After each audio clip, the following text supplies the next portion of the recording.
Selamat pagi anak-anak hebat, anak-anak kelas 6 SD nomor 1 Minggu yang Bapak cintai.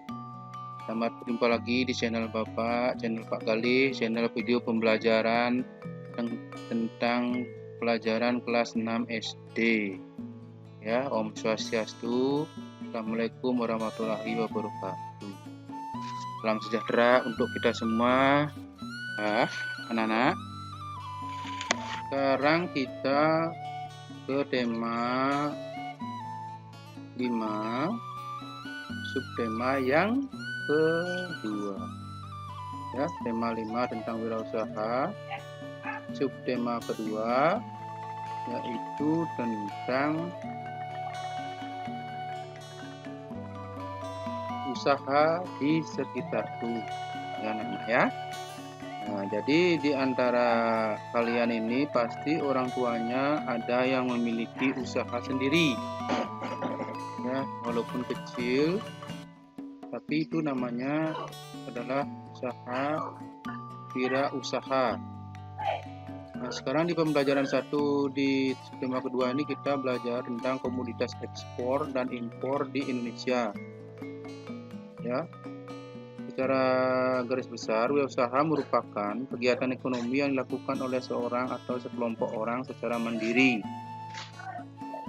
Nah, coba kalian perhatikan, seorang wirausahawan harus memiliki kemampuan kreatif dan inovatif, jeli melihat peluang dan selalu terbuka untuk setiap masukan agar usaha tersebut bisa tumbuh. Jadi tidak boleh malas ya, harus punya kreativitas yang tinggi, inovasi. Wirausaha banyak dilakukan oleh masyarakat Indonesia. Contohnya, wirausaha adalah dalam pengusaha batik, kain batik. Nah, lihat gambar di samping. Pengusaha tersebut menggunakan kain untuk membatik. Kain tersebut berasal dari pembudidayaan tanaman kapas di Indonesia. Meskipun menggunakan bahan baku dari negara sendiri, para pemilik usaha sering kali menggunakan teknologi atau mesin yang berasal dari luar negeri, seperti mesin jahit yang digunakan untuk membuat pakaian dari kain batik. Yaitu bahan dasarnya tentu juga kadang menggunakan mesin ya.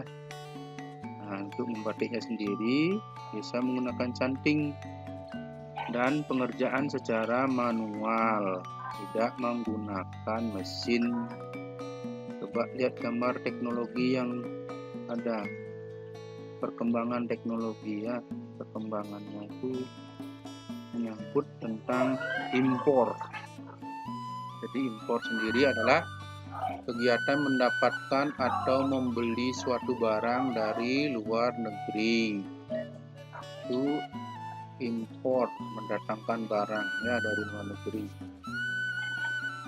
Nah, sedangkan ekspor kebalikannya adalah kegiatan mengirim atau menjual hasil produksi dalam negeri ke pasar luar negeri.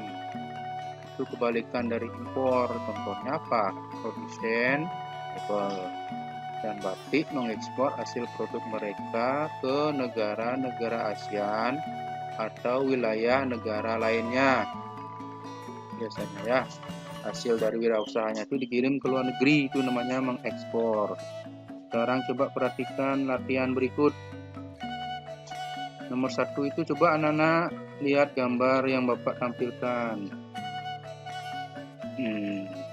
Coba tuliskan alat dan bahan produksi dalam negeri dan luar negeri yang digunakan pada kegiatan dalam gambar itu. Pasti kalian tahu itu gambar apa ya, tapi pernah melihat. Nah, itu silahkan boleh berdiskusi. Jadi kain dari dalam negeri berupa kain, benang, dan meja. Sedangkan dari luar negeri adalah mesin jahitnya. Tuliskan. Yang kedua, tuliskan 5 contoh komoditas ekspor Indonesia beserta negara tujuannya. Nah, silakan anak baca sendiri ya. Itu beberapa negara yang menjadi tujuan ekspor beberapa barang ataupun tambang yang dimiliki oleh negara Indonesia ke negara-negara tetangga, terutama yang tergabung dalam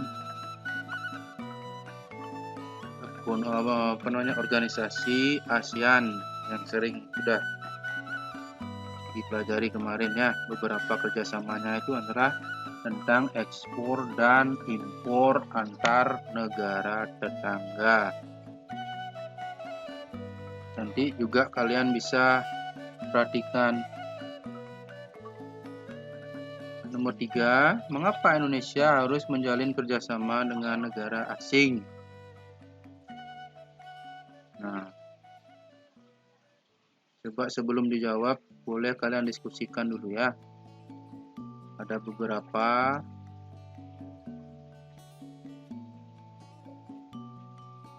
kerjasama yang dilakukan dengan negara asing. Yang keempat, apakah peran Indonesia dalam kerjasama ekonomi ASEAN dapat meningkatkan pendapatan negara? Mengapa demikian?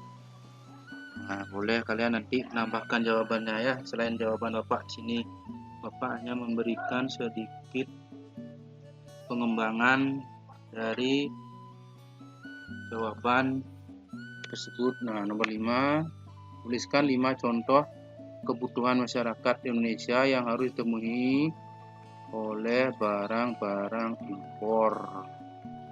Coba sebelum Bapak jawaban, boleh kalian mencari jawaban sendiri nanti ya.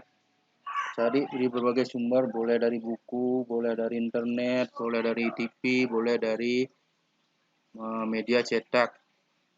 Silakan kalian berkreasi sendiri. Nah, kita sekarang ke muatan IPA. Masih seputar benda magnetis dan benda non-magnetis. Masih berbicara tentang magnet ya. Tidak semua benda dapat ditarik oleh magnet ya. Benda yang dapat dari magnet disebut benda magnetis. Benda magnetis terbuat dari bahan logam seperti besi dan baja, sedangkan non magnetis itu biasanya tergolong dalam bahan non logam. Banyak sekali di sekitar kamu, nanti coba sendiri ya. Kayu, kaca, karet, plastik, coba dekatkan nanti sama magnet. Bisa nggak tertarik? Nah, kalau nggak bisa tertarik, itulah yang disebut sebagai benda non-magnetis. Ada juga beberapa benda terbuat dari logam, tapi tidak dapat dari magnet ya. Nanti dikembangkan sendiri kreativitasnya. Nah, berikut soal, coba anak-anak nanti diskusikan, tulis soalnya, kemudian nanti kembangkan jawabannya sendiri ya. Bagaimana caranya menentukan bahwa benda termasuk benda magnetis atau non-magnetis? Nah, setelah kalian jawab, nanti cocokkan sama jawaban yang Bapak kasih ya. Bisa kalian tambahkan supaya lebih lengkap.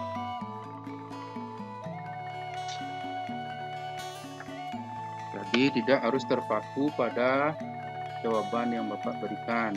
Nah, nomor 2, tuliskan masing-masing 3 contoh benda magnetis dan benda non-magnetis.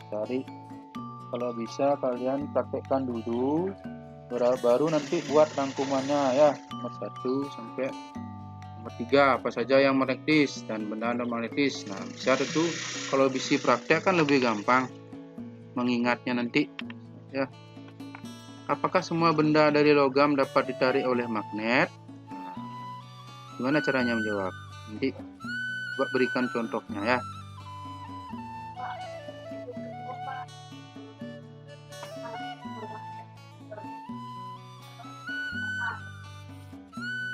Oke, sudah? Ya.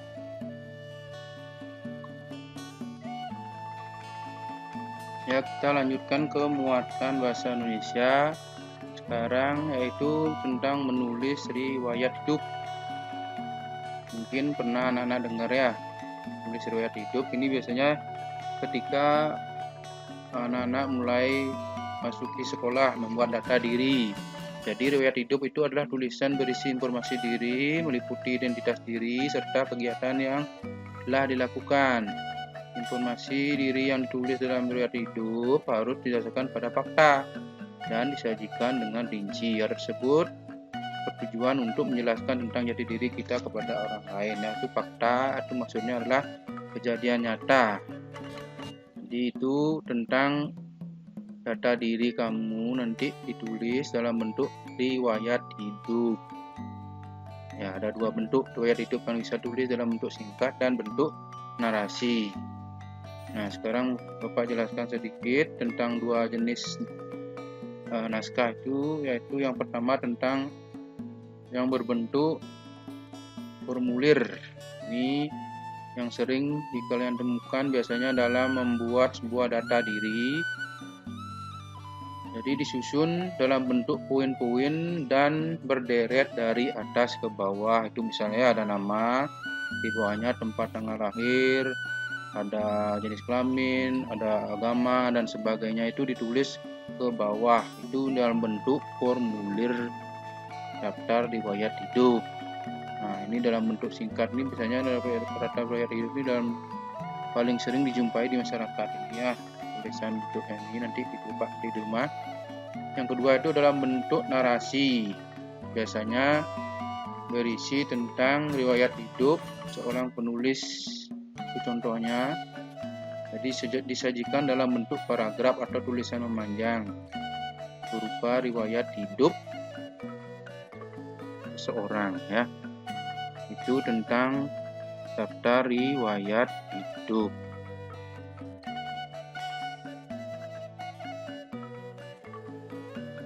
Kita sekarang ke subtema 2, masih ya pembelajaran kedua ya, bagian-bagian dari poster.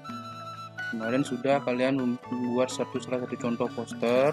Nah, kita sekarang ke bagian-bagian penting dari sebuah poster. Ini masih muatan bahasa Indonesia ya.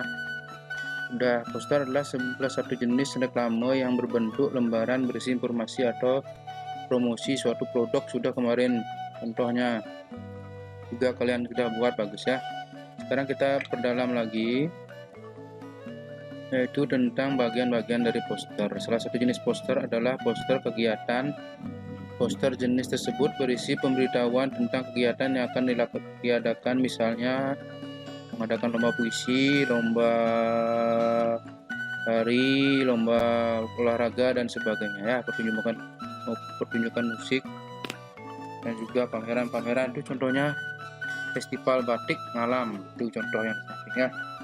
Jadi poster juga memiliki bagian-bagian di dalamnya. Ada beberapa bagian dalam poster itu. Apa saja bagian dari poster? Nah, itu contoh poster pada pameran wirausaha kreatif, menampilkan karya batik, karya kayu, karya anyaman. Jadi terdapat judul poster pada bagian atas, tentu saja ada judul ya. Kemudian di dalam poster tertera nama penyelenggara yang mengadakan pameran, informasi singkat tentang isi pameran, yang keempat waktu dan tempat, ini yang paling penting ya. Dan yang lima adalah kontak yang bisa dihubungi. Itu coba kalian perhatikan, yang di kiri ada contoh poster kegiatan. Nah, untuk ada pula hal-hal yang perlu diperhatikan dalam membuat poster kegiatan. Apa saja itu? Yang pertama adalah waktu dan tanggal acara berlangsungnya harus jelas tertulis di dalam poster agar pembaca tidak bingung. Yang kedua, kontak yang dapat dihubungi juga harus jelas tertulis agar pembaca tidak bingung menghubungi panitia. Itu fungsinya, menambahkan kontaknya. Nah, untuk mengidentifikasi manfaat beragam wirausaha di lingkungan sekitar, gimana caranya mengidentifikasi? Coba perhatikan gambar-gambar yang akan Bapak berikan berikut ini. Bagian pertama itu ada seorang wirausaha, kemudian mereka mengadakan rapat ataupun pertemuan dengan klien atau teman yang ingin bekerja sama di dalamnya. Nah, jadi kegiatan wirausaha itu meliputi keberagaman kegiatan ekonomi, bukanlah penghalang untuk mewujudkan semangat persatuan antar masyarakat, antar pemilik usaha maupun masyarakat. Sebaliknya, saling menghormati dan menghargai. Ya. Jadi saling menghargai itu maksudnya tidak saling menjatuhkan. Apa saja manfaat keberagaman kegiatan ekonominya itu? Berikut dia penjelasannya.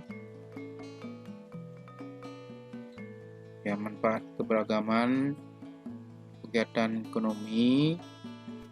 Yang pertama, memenuhi kebutuhan manusia yang beragam jenisnya. Jadi setiap manusia memiliki kebutuhan yang berbeda-beda ya. Kemudian meningkatkan kesejahteraan masyarakat sekitar tempat usaha ini. Menambah lapangan pekerjaan maksudnya ya, menciptakan inovasi baru yang bermanfaat bagi masyarakat. Nah, berinovasi itu artinya mengembangkan pikiran, tidak terpaku pada satu kegiatan ataupun satu ide. Kemudian yang ketiga, membantu pembangunan nasional dalam bidang perindustrian. Ini tentu saja adalah pemerintah merasa terbantu ya. Kemudian mengurangi pengangguran, ini tentu saja karena sudah menambah jumlah pekerjaan. Demikian anak-anak ya, manfaat dari keberagaman ekonomi. Nah, untuk selanjutnya di pembelajaran 1 dan 3 ini, 1 dan 2 ini, subtema 2, Bapak berikan latihan. Silakan anak-anak baca sendiri ya. Bekerja usaha di usaha tersebut. Silakan anak-anak tulis nanti soal-soal latihannya, kemudian dijawab dengan baik ya. Demikian video pembelajaran kita hari ini. Semoga ada manfaatnya untuk anak-anak sekalian, terutama yang belajar di rumah. Jadi lebih bisa memahami materi-materi tentang tematik kelas 6. Untuk selanjutnya tentu Bapak ingin mengharapkan anak-anak belajar lebih mandiri lagi, mencari informasi ya, supaya nanti kita bisa menyelesaikan materi sesuai dengan jadwal. Terima kasih anak-anak sudah mengikuti pembelajaran kita hari ini. Bapak akhiri dengan tetap semangat mengikuti protokol kesehatan. Semoga pandemi ini cepat berlalu, kita bisa tatap muka lagi di sekolah bersama teman-teman dan guru-guru kalian ya.